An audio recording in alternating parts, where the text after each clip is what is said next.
Paldo!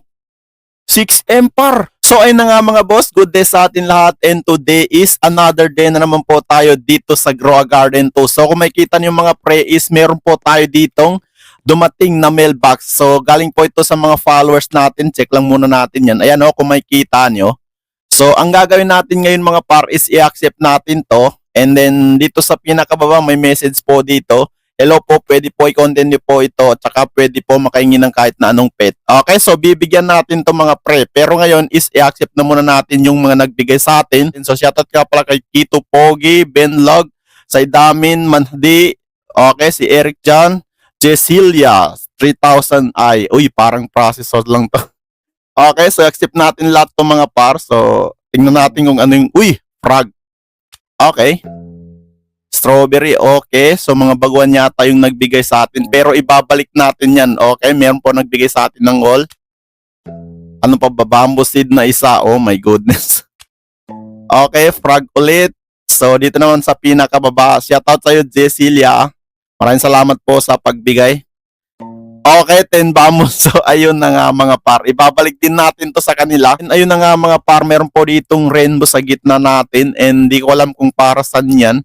Siguro kapag meron kayong itinatanim na plant is malaki po yung chance na magiging rainbow. So yun po yung nakasulat dito eh. Boosted rainbow. So yun nga. Okay, so ang gagawin natin dyan mga par is magde-daily sell tayo mga pre or daily deal tayo mga par. So bago yun is kailangan na muna natin i-harvest lahat ng mga plants natin para malaman natin kung magkano nga ba lahat sa daily deal. Okay? So harvest lang natin lahat. Uy, meron po tayo ditong gold bamboo. Ayan, kung makikita nyo, ang dami.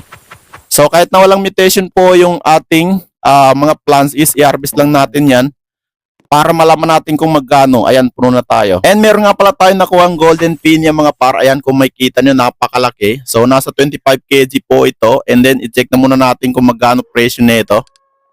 Okay. How much?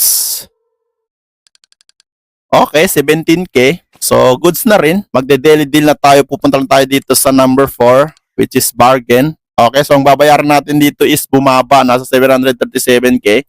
So, pindutin na po natin yan para malaman natin kung ano yung makuha na. Ay, 1M lang. Uy! Paldo! 6M par. Ayan, o, kita nyo ba? 6M. Benta na natin lahat yan, pre. You know. So meron po tayo ditong bamboo na malaki. So keep lang muna natin, wag na muna natin i-harvest kasi antay lang muna natin tamaan ng mutation. Okay, so nasa 47 kg po yung bigat nito. Ayan o. So wag lang sana natin makolekt yan kasi nga madalas po ako maglakad dito eh.